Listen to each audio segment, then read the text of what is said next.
This program is for discussion purpose only. Business Plus TV or any of our anchor does not bear any responsibility or liability towards the content.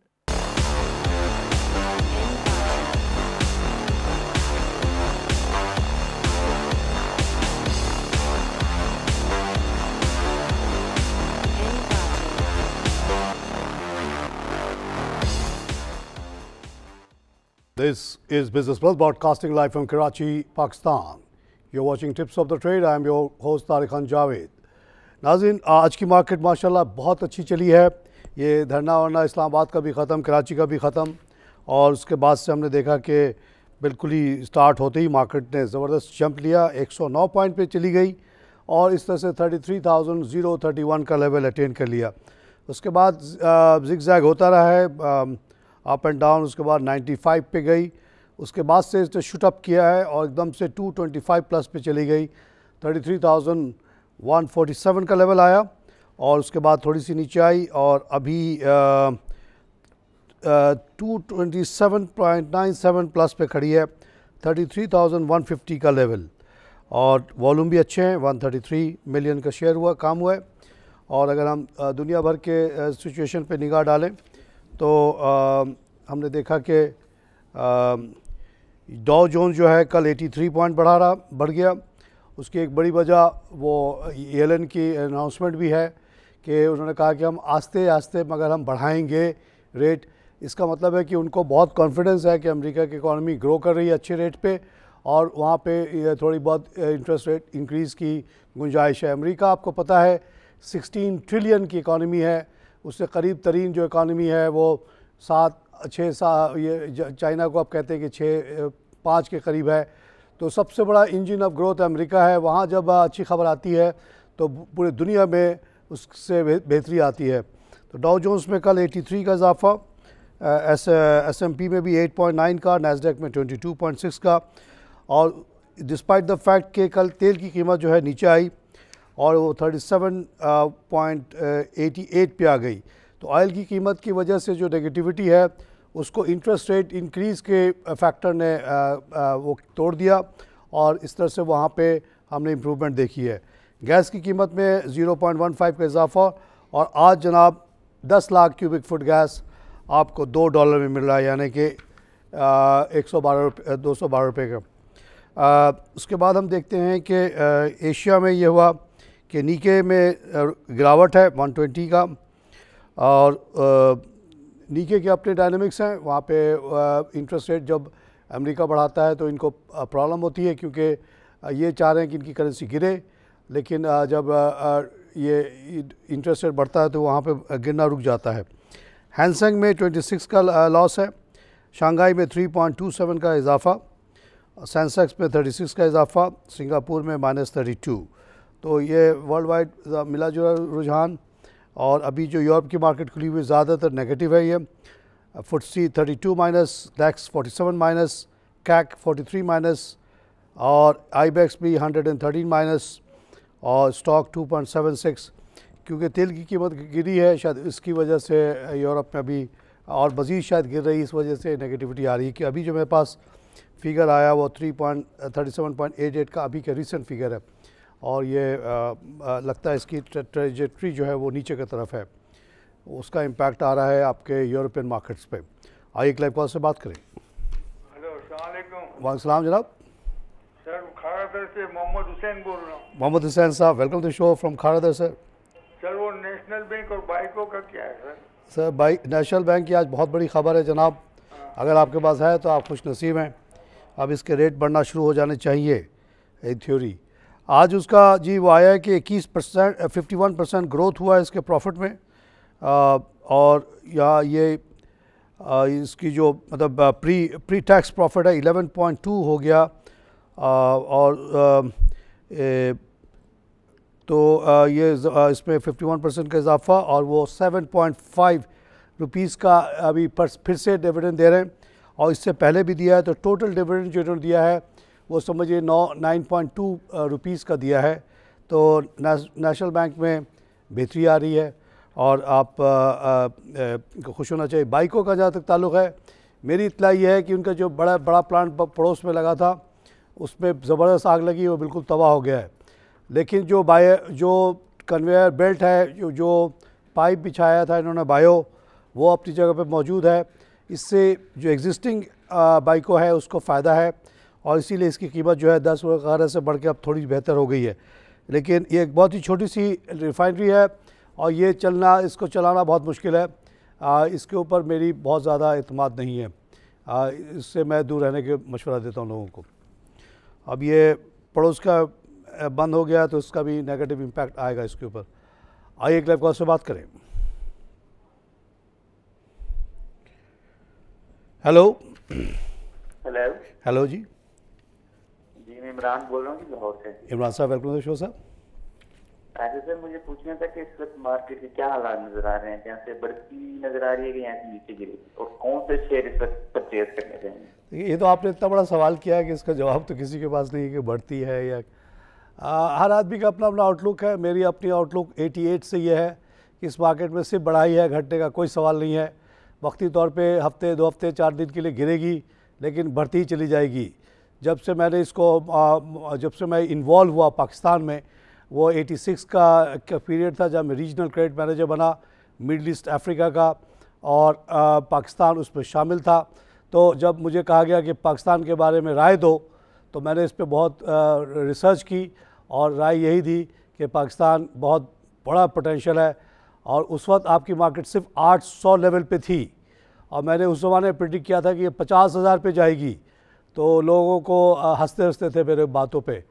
और वो जो bank जिसमें मैं काम करता था उसका 1 लाख का प्रॉफिट था, और जब वहाँ पे हमने लिमिट बढ़ाई पाकिस्तान में तो इसी पाकिस्तान मार्केट में 1 अरब के भी प्रॉफिट हमने देखा। ऐसा कॉर्पोरेट हिस्ट्री में कहीं आपको नज़ीर नहीं मिलेगा। जो पाकिस्तान में हुआ कहीं नहीं हुआ। और अब आइंदा भी आगे मेरे सोच ये है कि अभी पाकिस्तान में जाने की बहुत गुंजाइश है। ये जो 50,000 की मैं बात करता रहता हूँ, इंशाअल्लाह मेरी ज़िंदगी में ही होगा, आपकी ज़िंदगी में होगा। आँख बंद करके लगाएं पाकिस्तानी स्टॉक मार्केट में, पाकिस्तानी रियल इस्टेट में, और घबराएं नहीं। जो भी आपको नेगेटिव बातें बोल के डराने की कोशिश करे और उसको कहें कि बहुत शुक्रिया जनाब, अपने नेगेटिव बात को अपने पास रखो और इंशाअल्लाह हमारी मार्केट ऊपर जाएगी। अब तक का ग्राफ ऐसे ही जा रहा है। 2010 में इसी टेबल पे बैठ के आलम साहब AKD के जनरल मैनेजर साहब को मैंने जगाया था जब वो सो गए थे। शो में आके कहते थे यार क्या बात करें, मार्केट में कोई दम ही नहीं है, ना टर्नओवर है, ना कुछ है, कुछ भी नहीं है, 10,000 पे मार्केट खड़ी है। सबसे बड़े सिक्योरिटी कंपनी के जनरल मैनेजर ने जब ये बात कही, मैंने कहा साहब इस मार्केट के तो लिमिट 50,000 है। तो वो उठ के बैठ गए और पूछने लगे कैसे। तो मैंने उनको चाइना की मिसाल दिया, अपना मिसाल दिया, अपने पाकिस्तान का मिसाल दिया। मैंने कहा आगे ये है। तो ऑलरेडी हम आज 33 पे माशाल्लाह खड़े। मेरे प्रेडिक्शन अभी तक माशाल्लाह सही इज़्ज़त अल्लाह ने रखी है, आइंदा भी रखेगी। अल्लाह इस मुल्क को बहुत तरक्की देगा। बहुत जल्द हम लोग सबसे तेज़ तरीन तरक्की करने वाले मुल्कों में शामिल होने वाले हैं। आज एक लिस्ट आई है वर्ल्ड बैंक की तरफ से कि सबसे ज़्यादा तेज़ी से तरक्की कहाँ हो रही है होगी। उसमें सबसे ऊपर नाम आ रहा है म्यांमार का, यानी कि बर्मा का। उसमें बताया गया है कि इस साल 2016 में वहाँ जो ग्रोथ होगी वो 8.4% होगी, अगले साल 8.3 होगी। उसके मुकाबले में इंडिया में कहा जा रहा है कि सेकंड इंडिया है जिसमें 7.4% 2016 में और 7.8% 17 में ग्रोथ एक्सपेक्टेड है। उसके बाद नंबर आता है जनाब वियतनाम का, जहाँ पे इस साल 6.7% की ग्रोथ और अगले साल 6.5% की ग्रोथ होगी। और साथ ही साथ चाइना है जो कि आस्ते आस्ते नीचे आ रहा है। 6.9 होता था उसका 2014 में, अब 15 में, और 16 में उसकी प्रोजेक्शन है 6.5 और 17 में 6.3। तो इस तरह से ग्रोथ के लीग में चाइना नंबर 4 आ गया। और उसके बाद जो मुल्क हैं जैसे मलेशिया है 4.5, इंडोनेशिया 5। तो हम लोग इंडोनेशिया मलेशिया के अभी करीब है। 5% इंशाअल्लाह इस साल ग्रोथ हो जाएगी और अगले साल इससे बहुत बड़ी बेहतरी आएगी इंशाअल्लाह। मैं समझता हूँ अगले साल 6-6.5% पे जाके फर्स्ट टॉप के नंबर 3-4 में हम आ जाएंगे। पाकिस्तान के बहुत बड़ा फ्यूचर है। आई क्लाइव कॉल से बात करें। अजीज आज की जो और ख़बर है वो ये है कि देखिए तेल की कीमत ऊपर नीचे हो रही है, कभी घटती है कभी बढ़ती है, लेकिन जो है ये ओगरा वालों ने बिल्कुल ही ख्याल नहीं किया और फ़ौरन रिकमेंडेशन कर दी है कि जी कीमतें बढ़ा दें। और उन्होंने पेट्रोलियम प्राइसेस को 1.52 पर लीटर से लेके 4.88% बढ़ाने की तजवीज़ दे दी है 1 अप्रैल से। मैं समझता हूँ नहायत ही गलत फ़ैसला ये। आप प्राइम मिनिस्टर को इसको बिल्कुल रिजेक्ट कर देना चाहिए, क्योंकि अगर आप गैस की कीमत पे भी नज़र रखें, अभी भी ऑयल बहुत प्रेशर में, अभी फिर गिर जाएगा। 17 तारीख को जो इनकी मीटिंग होने वाली है ओपेक नॉन ओपेक की, उसमें मैं नहीं समझता कि कोई ख़ास कामयाबी होगी, और उसके बाद तेल की कीमत मज़ीद गिरेगी। अभी भी ओवर सप्लाई मौजूद है, तो ये नहीं बढ़ाना चाहिए। थोड़े से बेहतरी देख के आज देखिए 37.88 पे है, 43 तक गया था ये, तो नीचे ही तो आ रहा ही है। आइए लाइव कॉल से बात करें। वालेकुम जनाब। सर मैं कराची से बोला, अनिस नाम हमारा जनाब। तो सर हमारा जो झील पार्क सीमेंट बंद हो गया और सेप्को पावर बंद हो गया, तो इसके लिए मैं अकाउंट खत्म कराने मांग रहा, तो उसके लिए क्या करना पड़ेगा? सैफ पावर कब बंद हुआ? सैफ पावर तो हो रहा नहीं ना उसका रेटिंग। क्यों? सैफ पावर तो एक नया IPO आया था, आप क्या बात कर रहे हैं? नहीं, सैफ पावर नहीं है, दूसरा सेप्को। हाँ, तो सेप्को को सैफ पावर से ना मिलाएं प्लीज़। जी सर। तो सर वो मैं अकाउंट बंद करने चाह रहा हूँ, तो क्या करूँ? नहीं, तो आप अकाउंट बंद कर लेंगे, आपको ये फिज़िकल शेयर, आपको प्रिंटेड पे शेयर मिल जाएंगे। और ये दोनों शेयर को बिल्कुल संभाल के रखिएगा, क्योंकि दोनों के पीछे बहुत बड़ा एसेट है, दोनों की एक वैल्यू है। झील पैक के एक शेयर 10 रुपये से कम किसी हाल में नहीं है। इसी तरह सेप्को जब ये चल पड़ेगा 150 मेगावाट की इसके अंदर बिजली पैदा करने की गुंजाइश है। ये जैसे ही चला, गवर्नमेंट ने अभी सोचा भी था चलाने का, फिर मामला रुक गया है। जैसे ही चलेगा ये 25-30 रुपये का शेयर आसानी से है, इसको आप फेंकिएगा नहीं, इसको संभाल के रखें। ये दोनों चल सकते हैं, चलाए जा सकते हैं, थोड़ी सी एफर्ट की ज़रूरत है। अभी एक गवर्नमेंट ने नई कंपनी बनाई है जो फेल्ड कंपनीज़ को चलाने की कोशिश करेगी। अगर ये दोनों को उनके हवाले कर दिया जाए तो वो कैपिटल वाले डाल के इसको चला देंगे। आइए लाइव कॉल से बात करें। सर अस्सलाम वालेकुम। वालेकुम। सर शुभात बात कर रहा हूँ पेशावर से। Welcome to the show sir, from Peshawar. Sir ये मैंने पूछना आपसे कि आप पाकिस्तान इकानमी को किस तरह देखते हैं? क्या हमारी इकानमी बेहतर होने के कुछ चांसेस हैं? ऑलरेडी बेहतर है, आप क्या बात करें साहब। अभी मैंने आपको गिनवाया, ये चार्ट पड़ा है यहाँ पे कि कौन सा मुल्क कहाँ तक। हम 5% के ग्रोथ पे इस साल हैं, अगले साल 6% में पहुँच जाए। अगर पहुँच गए तो दुनिया के 4 तेज़ तरीन बढ़ते हुए मुल्कों में हमारा शुमार हो जाएगा इंशाल्लाह। और अभी भी आपके यहाँ जो 4% या 5% भी ग्रोथ है, इसको आप अगर कंपेयर करें जापान से जहाँ नेगेटिव ग्रोथ है, यूरोप से जहाँ माइनस वहाँ भी नेगेटिव ग्रोथ या ज़ीरो पे है, अमेरिका वाले में 1-2% की ग्रोथ है, तो हम तो one of the good economies में से हैं ग्रोथ पॉइंट ऑफ व्यू से, और फ्यूचर बहुत बड़ा है। आपने देखा कि आपके सूबे KP में और फाटा के इलाक़ों में APS के बाद जो राहिल शरीफ बहादुर हमारा जनरल अल्लाह से डरता है, सिर्फ किसी से नहीं डरता, ना TTP से डरता है, ना पंजाबी तालिबान से डरता है, और हमारे हुक्मरान तो सबसे डरते हैं इंक्लूडिंग इमरान खान। तो उन्होंने एक्शन लिया और फाटा देखिए साफ़ हो गया, आप लोगों को बहुत बड़ा रिलीफ मिल गया KP में। अब इनके पास कहीं छुपने की जगह नहीं है, अगर बदमाशी करके जाएंगे भी तो कहीं ना कोई पकड़ के इनको मार देता है। तो अब हालात वहाँ के अच्छे हुए, अब पंजाब में भी एक्शन शुरू हो गया है। उसके बाद आप देखेंगे पाकिस्तान माशाल्लाह एक नॉर्मल मुल्क हो जाएगा, जहाँ कोई सेंचुरी नहीं होगी, कहीं पे छुपने की जगह नहीं होगी। कोई क्रिमिनल करेगा क्राइम तो उसको बहुत बुरी तरह से मारा जाएगा। तो इसके बाद ये मुल्क जब नॉर्मल हो जाएगा, इसके बाद जो इसकी ग्रोथ होगी वो फिनोमिनल होगी। आपके अभी मैंने नाम बताया कि बर्मा एक मुल्क जो बिल्कुल ही बैठा हुआ था, वहाँ डेमोक्रेसी आई, पहली दफ़ा आरबी साइड में गई है और डेमोक्रेटिक हुकूमत ने लिया है। उसकी ग्रोथ सबसे ज़्यादा इस वक्त है जनाब। जो दबे हुए होते हैं वही ज़्यादा उठते हैं। हम दबे हुए हैं because of terrorism and other things. तो हम अब जैसे जैसे टेररिज्म के बादल खट रहे हैं, जैसे हमारा जनरल मार मार के सबको सफाया कर रहा है, अभी जो बाकी बच्चे हैं उसको भी कर देगा, तो उसके बाद हम भी बर्मा की तरह इंशाल्लाह 7-8% पर ग्रो जाएंगे और इंशाल्लाह ये मुल्क बहुत तरक्की करेगा। यहाँ बहुत गुंजाइश है। सबसे ज़्यादा मेहनती, सबसे ज़्यादा ईमानदार, सबसे ज़्यादा मेहमान नवाज़ कौम पाकिस्तानियों की है। पूरी दुनिया घूम के आया हूँ, कहीं ऐसे लोग नहीं देखे मैंने। मैं पूरे मुल्क में आपके KP में भी जाता हूँ, फाटा में भी जाता हूँ, हर जगह हाथों हाथ दिया जाता है, प्यार से बैठाते हैं, फ्री में खिलाते हैं। गरीब तरीन आदमी भी कहता है कि आओ मेरे पास 2 रोटी है उस पर से शेयर कर लो। ऐसा मैंने दुनिया में और कहीं नहीं देखा है। इतना अच्छे लोग, थोड़े से बदमाश हमारे मुल्क को बदनाम करते हैं, अदरवाइज़ सब अल्लाह तरस, अल्लाह को मानने वाले लोग, ईमानदार लोग हमारे लोग जब जाते हैं, चाहे मैं एज ए बैंकर गया, एटी में गया, फ़ौरन मुझे 1 लाख दिरहम का पावर मिल गया कि आप दे सकते हो किसी को भी। लोग आ गए कि आइए जी हमसे 3% 4% लेके हमें दे दें, आपकी माँ को पैसा नहीं लिया। 25 साल काम किया, आखिर में 100 बिलियन सऊदी रियाल का मेरे पास पावर था, मैंने एक पेन भी किसी से नहीं लिया, चोरी नहीं किए। तो हमारे लोग ऐसे हैं। और भी जो हमारे बेचारे मजदूर वगैरह भी इतना अच्छा काम करते हैं कि कोई नहीं कर सकता। जब सऊदी अरेबिया वगैरह में गर्मी से सब गिर जाते थे, सिर्फ पाकिस्तानी खड़ा होता था, ख़ासतौर से केपी के लोग। अल्लाह ने उनके अंदर ऐसी ताकत और हिम्मत दी है, ऐसी कौम आगे नहीं बढ़ेगी तो कौन बढ़ेगी। आई लाइव कॉल से बात करें। हेलो, अस्सलाम वालेकुम। अस्सलाम जनाब। जी तारिक साहब, मुझे सिंगर पाकिस्तान के बारे में पूछना है आपसे जी कि सर। ये 10 साल पहले 100 रुपए का ट्रेड होता था, फिर ये कंपनी बिल्कुल डेड हो गई आराम और ये काफी लॉस में चली गई। सर आराम से बोलें, सुने नहीं, समझ नहीं रहा हूँ। सिंगर पाकिस्तान के बारे में पूछना है कि ये कंपनी जो है काफी पुरानी है, ये 19वीं सदी की कंपनी है और ये कंपनी जो है 10 साल पहले 100 रुपए की होती थी और इतना पुराना इसका एसेट है और इसके जो है पाकिस्तान के प्राइम बिजनेस हब पे जो है इनका सारा आउटलेट खुला हुआ है।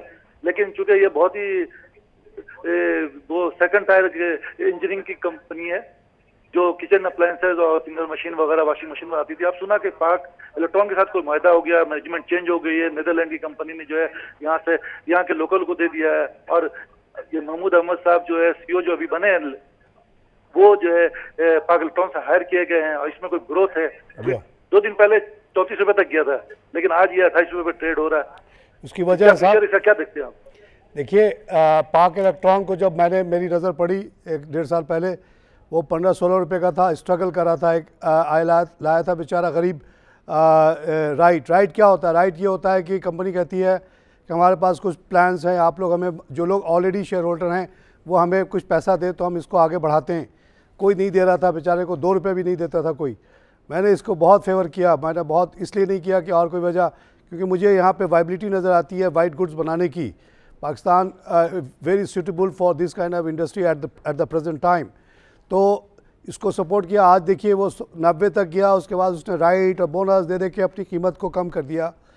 ये जो आप बता रहे हैं यहाँ पे भी बिल्कुल आप सही कह रहे हैं, ये डेड कंपनी थी और बाहर वाले बिल्कुल इसको चला नहीं पा रहे थे। अब बाहर वाले बेच बचा के चले गए। नाम तो है सिंगर, लेकिन इट इज़ 100% पाकिस्तानी कंपनी। ये आपकी और मेरी कंपनी है, हमारे मुल्क का शान है।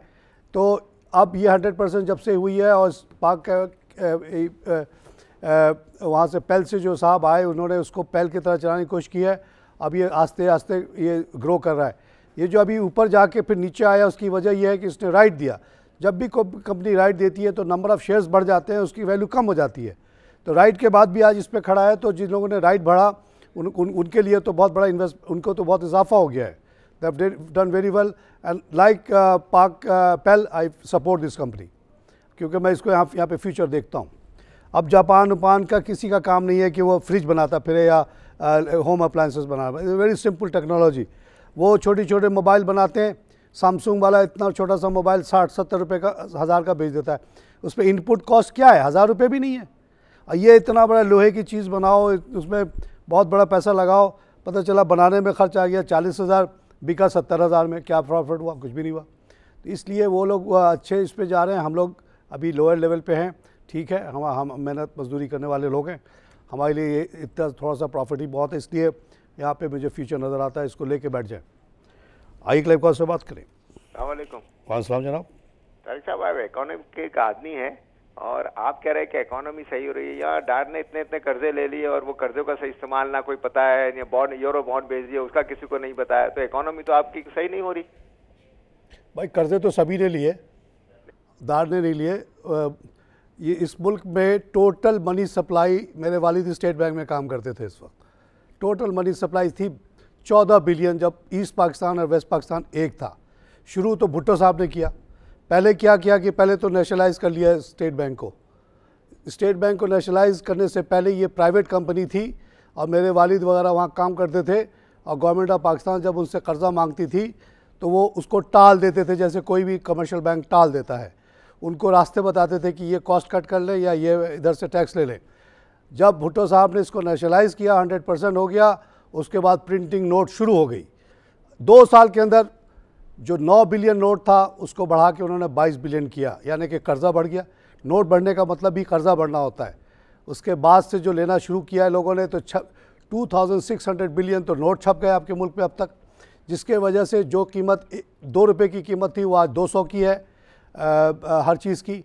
साथ साथ कर्ज़ा सब ने लिया है, भुट्टो साहब ने भी लिया, अयूब खान ने भी लिया, सब ने लिया। कर्ज़ा तो लेना यहाँ का काम ही है, क्योंकि ये मुल्क जो है अनवायबल मुल्क है। जैसे इज़राइल है, इस्लाम के नाम पे बंद तो किया, लेकिन इस कंस्ट्रेंट में बना कि ये मुल्क कभी भी अपने पाँव पे खड़ा नहीं हो सकता विदाउट फॉरेन एड। और इसकी वजह ये हुई कि जितने लैंडेड क्लास थे, जो रूलिंग क्लास थे, उनको टैक्स से एग्जम्प्ट कर दिया गया पाकिस्तान बनते वक्त। ये बहुत मजबूरी में मुल्क बना, कायज़म के हाथ बिल्कुल बंधे हुए थे, उनको ऐसे कॉम्प्रोमाइज़ करने पड़े कि पाकिस्तान बना तो हैंडीकैप बना है। और ये जब आप इतने बड़े तबके से टैक्स नहीं ले सकते, जो कि पाकिस्तान बनने से पहले मेन सोर्स ऑफ इनकम था ब्रिटिश हुकूमत का।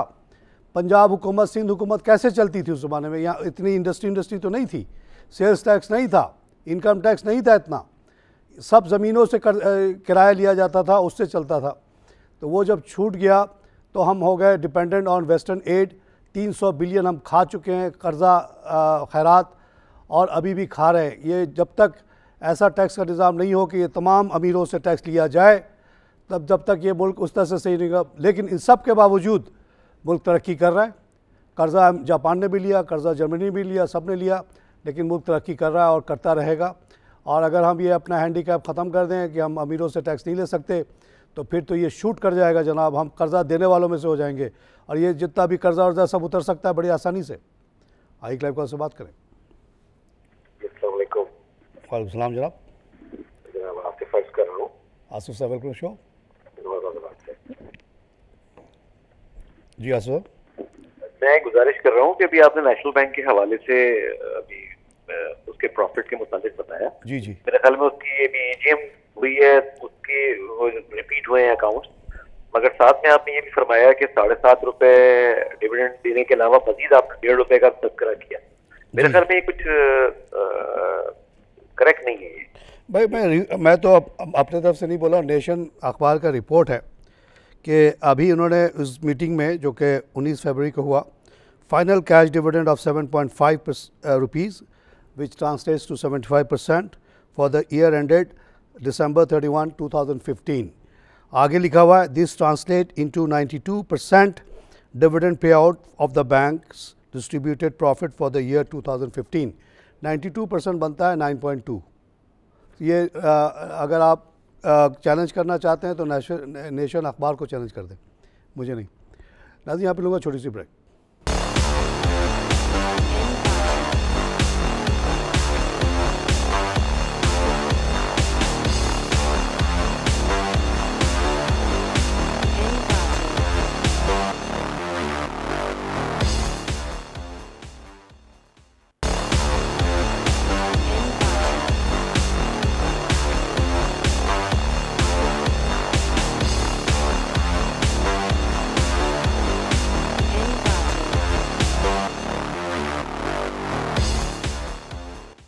Welcome back to tips of the trade. नाज़रीन, नेशनल बैंक के बाद एक और ख़बर है, और वो तो न्यूज़ थी नेशन की। अब हमारे पास डेली टाइम हमारी अखबार की ख़बर है, जिसमें बताया गया कि Habib Metro Bank post 72% boost in profit. इसकी डिटेल मेरे पास नहीं है, बहरहाल ये भी बहुत बड़ी इंक्रीज़ है। साथ साथ हैस्कॉल का रिज़ल्ट आया जनाब, और वो उसका EPS आ रहा है 9.93, up 77% year on year basis. Hascol Petroleum announced year 2015 results today, wherein the company reported earning of 1.1 billion rupees, EPS 9.4, up 77%. The remarkable growth in earning can be attributed to 41% year-to-year increase in sales of major petroleum products. Number 2, lower effective tax rate. Excluded the impact of lower effective tax rate, PTB for year posted a growth of 38%. तो ये भी अच्छी खबर जनाब। हैस्कॉल ने बहुत अच्छा किया है, उसको इसका 15% शेयर बाहर वाले विटॉल कंपनी ने ली, which was a big boost for morale of Pakistani corporate sector. उसके बाद हमने दूसरा प्रूफ देखा कि जब एग्रो फूड का 51% लेने के लिए फीसलैंड कंपनी आ गई $500 मिलियन लेकर, ये दोनों बड़ी इन्वेस्टमेंट आ रही है पाकिस्तान में, और वो 162 पे उन्होंने लिया है। ये शेयर गिर गया था बीच में, मैंने कहा आप लोग बिल्कुल ना डरें, होल्ड करके रखें इसको, और ये कल 5-6 रुपये 7 रुपये बढ़ा एग्रो फूड, और आज फिर 2 रुपये बढ़ा हुआ है, और ये आ गया 160 के ऊपर वापस। और आपको मैं गारंटी देता हूँ कि ये 162 या तो जाएगा ही जाएगा, 164 भी जाएगा। यास्मीन साहिबा जो खारादर से कॉल करती हैं, उनको मैं कहूँगा इंशाल्लाह अगले हफ्ते आप जो बेचना चाह रही हैं और जिसके लिए मैंने आपको रोका था 164 आपका आ जाएगा, फिर आप बेच के चले जाएं। लेकिन मैं उससे खुश नहीं हूँगा, मैं तो चाहूँगा कि आप इसको रोक के रखें और इसको 1000 पे जाते देखें और साथ साथ डिविडेंड वगैरह कमाती रहें, क्योंकि फूड की इतनी बड़ी मार्केट यहाँ पे, इतना दूध वगैरह यहाँ पे ज़ाया होता है। 5th लार्जेस्ट मिल्क प्रोड्यूसर हम हैं, लेकिन सब ज़ाया कर देते हैं, फेंक देते हैं। फीसलैंड कंपनी आएगी, उसी दूध से 18 प्रोडक्ट बनाएगी, ऐसे ऐसे आपको पनीर खिलाएगी कि आप तो सोचा ही नहीं होगा। कल्चर चेंज करके रख देगी। आप हॉलैंड में जाएं, किसी घर पे कोई आपको पकोड़े वगैरह नहीं खिलाएगा, समोसे नहीं देगा, वो टेबल पे 4-5 किस्म के ला के रख देंगे आपको, बड़े खूबसूरत अजीब अजीब कलर्स के चीज़। चाकू आप रखा होगा, आप काटें, उसके पीसेस खाएं, साथ साथ क्रैकर्स होते हैं वो खाते हैं उसको वो करने के लिए, ईजी करने के। तो यहाँ वो फीसलैंड कंपनी चेंज कर देगी आपका कल्चर। आपको पनीर जो है बहुत ही अच्छी चीज़ होती है हाजमे के लिए, पेट के लिए, और बहुत हेल्दी चीज़ है, उसको प्रमोट कर, इस तरह की और चीज़ें लाएगी वो। तो यहाँ बड़ी गुंजाइश है, इसीलिए वो आई है। आई क्लाइव कॉल से बात करें। हेलो नाज़रीन, आज जो company top of the list है वो कराची इलेक्ट्रिसिटी है, जिसमें 9 पैसे का इजाफा है, 7 रुपये 10 पैसे का हो गया। 18 मिलियन 18.8 का काम हुआ इस पर। इसको मैं अभी सपोर्ट नहीं करता हूँ, ना लें इसको, ये हिल नहीं रही अपनी जगह से। TRG 28 रुपये 30 पैसे पे आ गया। ताहा खान की प्रिडिक्टेड रेट 28 पे आज खड़ी है। ये इस पर ये बहुत ऊपर बहुत नीचे भी हो सकता है, इससे आम इन्वेस्टर्स को मैं कहूँगा दूर रहें। पाक इलेक्ट्रॉन जिसका अभी जिक्र पहले भी आया सिंगर के साथ, उसमें 9.1 मिलियन का काम हुआ, वो आज गिरा हुआ है 1.81 रुपीज़ 18 पैसा गिर के 60.33 का हो गया। इसको कोई ना बेचे, इसको बिल्कुल होल्ड करके रखें, ये बहुत ऊपर जाएगा। दीवान सीमेंट माशाल्लाह 45 पैसा बढ़ के 13 रुपये 38 पैसे का हो गया। ये हम लोगों ने उस वक्त ख़रीदा था जब 2 रुपये का था ये, तो ये पता नहीं कहाँ जाएगा, अब तो कुछ ज़्यादा ही महंगा होता है। लेकिन क्योंकि सीमेंट में इतना ज़्यादा फ़ायदा है, इंटरनेशनल मार्केट से 100-150 रुपये ज़्यादा बेचा जा रहा है यहाँ पे, तो ज़ाहिर है ये लोग पैसे पीट रहे हैं at the cost of the nation, that's a different thing. तो इसमें दीवान भी पीट रहा है, ठीक है जी। हबीब बैंक 1 मिलियन का इस पर काम हुआ, 86 पैसा बढ़ के 171। हबीब बैंक अपने पोटेंशियल लेवल से बहुत नीचे है, या आसानी से 250 रुपये का शेयर है, लेकिन ये अंडर 200 चल रहा है एक ज़माने से। आई क्लाइव कॉल से बात करें। अस्सलाम वालेकुम। वालेकुम। तारिक खान साहब, आफ्ताब मियाँ वाली से अर्ज कर रहा हूँ। आफ्ताब साहब, welcome to the show from Mianwali. Sir, एक शेर आपकी नज़र उस दिन भी करना चाह रहा था, वो मेरी लाइन कट गई थी। अच्छा। आज तो मेरा मौका है, मैं आपकी खिदमत में ये शेर अर्ज करता हूँ। ज़रूर ज़रूर सर, बड़ी इनायत आपकी। उनके देखने से जो आ जाती है मुंह पे रौनक, ये आपकी मुस्कुराहट देख के यकीन करें हमारे दिल खिल उठते हैं। उनके देखे से जो आ जाती है मुंह पे रौनक, वो समझते हैं कि बीमार का हाल अच्छा है। यकीन करें हम आपको बहुत दिल में हमारे जगह, आपने हमारे ख्यालात बिल्कुल तब्दील करके रख दिए पाकिस्तान के बारे में, पाकिस्तान की मईशत के बारे में, और बहुत ऑप्टिमिस्टिक हो कि हमने आपके कहने पर, और आपकी उसमें मैंने सीखा भी बहुत कुछ है। मैंने खुद भी बड़ी रिसर्च की है माशाल्लाह, और आपकी बातों से बहुत सीखा है। और स्टॉक मार्केट का बिजनेस अल्लाह पाक ने यकीन मानिए कि आप ही के तवस्सुस से हमें अता किया है, और बड़ी पॉजिटिवली इसमें हम इंशाल्लाह वो आगे बढ़ रहे हैं, और बड़ा अच्छा बिजनेस है। मैं और लोगों को भी दावत दूंगा कि इसमें इन्वेस्ट करें, लेकिन ये जो इसमें 80% 90% लोग जुआ खेलते हैं, जुआ ना खेलें। तारिक खान जावेद की बातें माने, तारिक खान जावेद जिस तरह गाइड करते हैं उसी तरह आप भी इन्वेस्ट करें, सीखें। आफ्ताब साहब, इतनी इज़्ज़त नवाजी का मैं कैसे शुक्रिया अदा करूं। यही कमाने के लिए आता हूँ और कुछ नहीं कमाता यहाँ से मैं। एक पैसा भी आज तक किसी ने नहीं लिया एडवाइस देने का। यही आप लोगों की मोहब्बतें बटोरता हूँ और हर आदमी को जाना है, मुझे भी जाना है, आपको भी जाना है। यही दुआ मोहब्बत अल्लाह भी देख रहा है कि मैं क्या कर रहा हूँ यहाँ पे बैठा हुआ। 12 लाख की जॉब छोड़ के यहाँ बैठ गया 2009 में, जब मैंने ये महसूस किया कि यहाँ सब झूठ बोल रहे हैं। मैं टॉक शोज़ में आया as a president of overseas Pakistanis investors forum, अगल बगल बैठे हुए सब झूठ बोल रहे हैं। तो मैं हैरान हुआ कि क्या इन लोगों को पता नहीं है या ये लोग जानबूझ के झूठ बोल रहे हैं। तो बाद में अंदाज़ा ये हुआ कि वो सब के हाथ बंधे हुए हैं, सब कोई ना कोई सख्ती पे है, पाबंदी पे है। असली बात बोल ही नहीं सकता। ये नहीं कि मेरे पास ही सारी अकल है, नहीं, अकल तो सबके पास है, लेकिन मसलहतें आ जाती हैं। मेरे पास कोई मसलहत नहीं थी। 25 साल मैंने इतना पैसा कमाया कि अब मैं आराम से गुजारा कर सकता हूँ, कर रहा हूँ, किसी से मुझे लेने देने की ज़रूरत नहीं है। तो मैंने कहा मैं एक यूनिक पोजीशन में हूँ कि मैं यहाँ पे बातें खोल के रख दूँ। और मैंने खोलना शुरू किया 2009 से।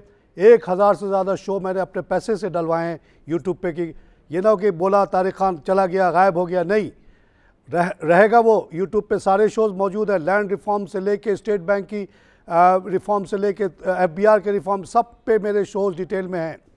इंडिया पाकिस्तान की हिस्ट्री पे मेरा एक शो है जिसको मैंने उस दिन देखा, मेरा दिल खुश हो गया। उस पर 30,000 के करीब व्यू हो चुका है। 2009 में मैंने किया था, जिसमें पहली दफ़ा इस इंडिया पाकिस्तान में मैंने बताया कि इंडिया पाकिस्तान बहुत अमीर मुल्क था अंग्रेज़ों के आने से पहले। अंग्रेज़ आया, लूट के ले गया, 3 करोड़ इंडियंस को मार के गया यहाँ से। तो वो लोगों ने सुना और शो, उस पर बहुत कमेंट्री आई है इंडियंस की। और जहाँ पे इंडिया पाकिस्तान लिखता हो तो इंडियन वाले ऑब्जेक्शन करते हैं कि पाकिस्तान क्यों लिखता है, इंडिया था सिर्फ। बहरहाल आप जाके वो शो देख सकते हैं, 30,000 ज़्यादा उसके ऊपर व्यू हो चुकी। तो ये जाने वाली शोज़ नहीं है, डाल दिया 2012 में, अभी तक चल रही है। ये सब जो शोज़ हैं ये भी सब के सब अब अपलोड हो रहे हैं। तो मैं चला भी जाऊँगा तो ये बातें रहेंगी और मैंने सारा कुछ खोल के रख दिया है। आफ्ताब साहब, मैं आजकल रोज़ इंटरनेट पे और लिखता हूँ, पूरी दुनिया में जा रहा है वो, वहाँ से कमेंट्री भी आ रही है कि ये मुल्क कितना जालिम मुल्क है। एक तो अमीर यहाँ का कोई टैक्स नहीं देता, ऊपर से जो है गरीबों से टैक्स लिया जाता है। 25 रुपये का आटा 50 में बेचा जाता है, 40 रुपये की चीनी 64 में बेची जाती है, और 25 रुपये का दूध 80 में बेचा जाता है, 100 में बेचा जाता है। गाँव में कोई बोलने वाला नहीं है, सब मिलजुल के खा रहे हैं। हुक्मरान साइड में बैठे हुए अपना अपना हिस्सा ले रहे हैं। इसको मैं बोलता रहूँगा जब तक मेरे अंदर दम है, और यहाँ से अगर ना बोल पाया तो इंटरनेट पे तो लिखता ही रहूँगा। कौन रोक सकता है मुझे, कहीं बैठ के भी दुनिया में लिखूँगा। खोल के रख दिया है सारा। 19 पॉइंट मैंने लिखे हैं 3-4 दिन पहले, सुबह को फजर के बाद आमद होती है कि जी गाड़ी भी यहाँ 2.5 लाख की बिक सकती है अगर इंडिया से हम अभी नानों को बुला लें, या और दुनिया में भी सस्ती गाड़ियाँ हैं। यहाँ 7 लाख की गाड़ी बेच रहे हैं जनाब। सीमेंट जो है 350 की बोरी, आप बोलो जितना मैं मंगा के आपको देता हूँ। आप जितना बोले मैं 800 रुपये की यूरिया की खाद की बोरी अपने किसानों को ला के देता हूँ। आप मुझे सिर्फ इजाज़त दें, मैं ला के दे सकता हूँ एज ए बिजनेसमैन। लेकिन यहाँ एक्स्ट्रा ऑर्डिनरी प्रॉफिट कमाने का चक्कर है। कोई आदमी ये नहीं सोचता कि 22 रुपये का गंदम है तो चलो भाई 25 में बेच दो, 1 रुपये का प्रॉफिट कर लो। नहीं, वो कहता नहीं 1 रुपया नहीं, मुझे तो 26 रुपये का प्रॉफिट चाहिए। आज सोचिए कि 26 रुपये का प्रॉफिट से वो कितनी तेज़ी से अमीर हो रहे हैं, और हम लोग आम आदमी कितनी तेज़ी से गरीब हो रहा है। गांव में मैं जाता हूँ, वहाँ देखता हूँ कि बाप कहता है कि बस बेटा सुबह शाम 1-1 रोटी मिलेगा चाय के साथ, और नहीं ज़्यादा मांगोगे थप्पड़ मारूंगा। तो ऐसे मुल्क में इतना ज़्यादा जुल्म, अगर ये 25 रुपये का आटा हो जाए, आप सोचें कि बिल्कुल हो सकता है। गवर्नमेंट की कोई खैरात की ज़रूरत नहीं है, मार्केट यही है दुनिया में। दुनिया भर में आप बोलो 20 लाख टन मैं आपको मंगा के दे सकता हूँ अभी गंदम 22 रुपये का। गवर्नमेंट बीच पे कोई भत्ता ना ले, मैं उसको 1 रुपये पिसवा के आपको देता हूँ। थैली अपनी लेकर आओ 25 रुपये में कराची पोर्ट के ऊपर, मगर नहीं करने देंगे ये जान। मेरा काम है बोलना, मैं बोल रहा हूँ, आप लोगों की दुआ मिल रही है, मेरे लिए बस काफ़ी है। कब आँख बंद हो जाए कुछ नहीं पता। आइए लाइव कॉल से बात करें। हेलो, अस्सलाम वालेकुम। वालेकुम सलाम जनाब। तारिक साहब, जावेद एहसान बोल रहा हूँ वाकैंट से। जावेद साहब वेलकम शो सर। तारिक साहब, आपका शो माशाल्लाह बहुत अच्छा है, बहुत कुछ आपसे सीखा है, आपके शो से बहुत कुछ कमाया है। सिर्फ एक सवाल मेरा है आपसे, बिल्कुल सर, कि ये मुझे सिर्फ ज़रा प्लीज़ गाइड कर दे, बल्कि और भी लोग इसमें इंटरेस्टेड होंगे। ये फ्यूचर के अंदर जो हम शॉर्ट सेलिंग करते हैं, जिसको बाटा बोलते हैं, वो जायज़ है या नहीं, या करना चाहिए या नहीं? जायज़ इसलिए नहीं है भाई, अल्लाह रसूल ने जो उसूल बताया सबके पीछे लॉजिक था। अल्लाह ने कहा कि ज़ीरो इन्फ्लेशन रखो, महंगाई ना रखो और सूद भी ज़ीरो रखो। जापान में 1945 से लेकर 2012 तक ज़ीरो सूद ज़ीरो इन्फ्लेशन रहा।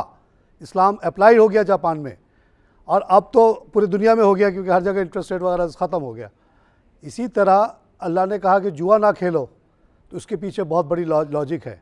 फ्यूचर में होता क्या है साहब, फ्यूचर कुछ भी नहीं है। सूद, अभी एक चीज़ अगर मैं लूँ, ये चश्मा लेता हूँ 10 रुपये का, आप कहते हो कि भाई यही चीज़ मुझे ये चश्मा दे दो, लेकिन मैं पैसा आपको 1 महीने के बाद दूंगा। तो मैं क्या करूँगा, 1 महीने का जो सूद है इस पे लगाऊंगा 10 रुपये के ऊपर, और उसका मिसाल के तौर पे 10 रुपये 50 पैसे पे कहूँगा ये लीजिए, आपको मैंने अभी चश्मा दिया नहीं है, आपसे डील हो गई कि भाई 10.5 पे मैं आपको देने के लिए राज़ी हूँ। तो आप एंड ऑफ द मंथ आएंगे, मुझे 10.5 रुपये देंगे, मैं आपको चश्मा दे दूँगा। सिर्फ सूद का डिफरेंस होता है। लेकिन प्रॉब्लम इसमें ये होती है क्योंकि टाइम पीरियड होता है 30 दिन का, इस दौरान मार्केट आगे पीछे होती है, तो लोग इस पर स्पेकुलेशन शुरू करते हैं। आप एक चश्मे के बजाय मुझसे 5 चश्मे आसानी से ले सकते हैं, 5 गुना तो होते ही है। अब आपने 5 चश्मे ले लिए 10.5 रुपये पे, और वो गिर के हो गया 9.5, तो आपको ज़बरदस्त नुकसान हो गया, 5 रुपये का नुकसान हो गया। अगर एक ही चश्मा आप लेते, तो अगर आपने 10.5 का लिया और एक्चुअली जब महीने का आखिर आता ये 10 रुपये का होता, तो सिर्फ आपको 8 आने का नुकसान होता, 50 पैसे का। इसीलिए अल्लाह ने मना किया कि जुआ ना खेलो। फ्यूचर भी जुआ है, जुए से बचें, दूर रहें। अपना पैसा हो जितना है उतना ही ख़रीदें, लेके छोड़ दें। कोई आदमी जो काम कर रहा है वही करे प्लीज़। ये तिजारत नहीं है शेयर का, बिल्कुल नहीं है। जो तिजारत करता है वो हमेशा लूज़ करता है। इतने साल हो गए मैं बैंकिंग सुपरविज़न करता रहा हूँ as a regional credit manager, कहीं नहीं देखा किसी को पैसा कमा के निकलते हुए। इनको इदराक ही नहीं कि बात क्या हो रही है। अभी आपको मैं लाइव एग्जांपल NIB की देता हूँ। मेरे पास फ़ोन आना शुरू हुआ जी, इस्लामाबाद से फ़ोन आया कि NIB ले लो, उसमें बहुत बड़ी मूवमेंट होने वाली है। बाद में बताया क्या मूवमेंट होने वाली है कि जी वो MCB इसको टेक ओवर करेगा। तो MCB टेक ओवर करेगा तो क्या हो जाएगा, इसके क्या वारे न्यारे हो जाएंगे? नहीं। और लोगों ने लाखों लाख मना करने के बावजूद ये शेयर ले लिया। ये 200 तक पे 2 रुपये तक गया और आज 1.85 पे खड़ा है। अच्छा, लोगों को ये नहीं पता कि 2 रुपये 1.5 रुपये का जो उन्होंने शेयर लिया, उसके अंदर ख़रीदते वक्त भी 50 पैसे का खर्चा हुआ और बेचते वक्त भी 50 पैसे का खर्चा होगा। तो अगर वो 2.5 रुपये का भी हो गया तब भी आपको कोई फ़ायदा नहीं हुआ। लाखों शेयर जो बिकवा दिया किसी ब्रोकर ने, उसने 1 रुपये आपसे कमा लिए। एक शेयर के ऊपर लाख शेयर पे उसने लाख रुपये आपसे कमा लिया, और आपको सब्ज़ बाग दिखा दिया कि जी इस्लामाबाद से फ़ोन आया और ये हो गया वो हो गया। इस्लामाबाद से क्या फ़ोन आएगा, क्या कर लेगा? फिर बीच में खबर आई कि 132 शेयर के बदले में NIB के बदले में 1 MCB का शेयर मिलेगा। तो मैंने कहा भाई आप क्यों लेंगे, वो तो 264 का बन गया, जबकि MCB आप डायरेक्ट ले सकते हैं इस वक्त 206 में। तो आप डायरेक्ट MCB ले लें, आप NIB क्यों लेंगे? तो इन चक्करों में ना पड़ें। और जैसा कि आफ्ताब साहब ने कहा, आपने भी कहा कि भाई आसानी से काम करें, अपना अपना पैसा लगाएं, और बाकी जो मेहनत मजदूरी जो आदमी कर रहा है वो अपना करता रहे। ये शेयर मार्केट से आपको आसानी से 10 से लेकर 25% तक रिटर्न मिल जाएगा बड़े आराम से, जो कि बहुत बेहतर है बैंक में रखने से, जहाँ के 4% मिलेगा। लोगों के कहने पे ना आए डबल शाह और पता नहीं कौन कौन सी कंपनी आई, सब ने लालच के बेसिस पे आपसे पैसा लिया। किसी ने बंदूक दिखा के तो नहीं लिया। आपसे कहा कि जी साल में हम आपको 100% दे देंगे, तो आप जाके आपने पैसा रख दिया। ये नहीं सोचा कि 100% कोई दे ही नहीं सकता, इम्पॉसिबल है। आइए एक लाइव कॉल से बात करें। हेलो नाज़रीन, और जो वॉल्यूम रीडर्स को मैं रीड करता जाता हूँ और बोलता भी जाता हूँ कि किसको मैं अच्छा समझता हूँ नहीं समझता हूँ। अपने तरफ से नहीं बोलता, वही बोलता हूँ जो यहाँ पे लिस्ट में होता है। और ये बड़े बड़े टर्नओवर हुए हैं इसमें, और मेरी इसमें मर्ज़ी नहीं चलती। सुई नॉर्दर्न गैस की कीमत 36 पैसे घट गई है, 25 रुपये 61 का हुआ। इसको मैं रेकमेंड करता हूँ आप ले लें। इसमें 3.6 मिलियन का काम हुआ आज। फौजी सीमेंट में 5 पैसे का इजाफा 41.9 हुआ। ये 3.2 मिलियन का इसमें काम हुआ, मैं रेकमेंड करता हूँ ले लें आप। सुई साउदर्न 27.70 का हुआ और इसमें 18 पैसे का इजाफा 3 मिलियन का काम हुआ, आप इसको ले लें। एंग्रो फूड में 2.26 का इजाफा है आज ये तकरीबन 160 का हो गया, इसको ले लें, इंशाल्लाह कुछ दिनों में आप इसको और ऊपर देखेंगे। एंग्रो कॉरपोरेशन को ले लें, 4 रुपये का इजाफा है इसमें 3.15 और इसमें मज़ीद इजाफे की गुंजाइश है क्योंकि इसको बहुत बड़ा बम्पर प्रॉफिट होने वाला है एंग्रो फूड की वजह से। फौजी सीमेंट, फौजी फर्टिलाइज़र लिस्टेड है, 1.8 मिलियन का काम हुआ, 1 रुपये 30 पैसे बढ़ा, 107 का, इसको ले लें। नाज़रीन, इसी के साथ इजाज़त चाहूँगा। खुदा हाफ़िज़।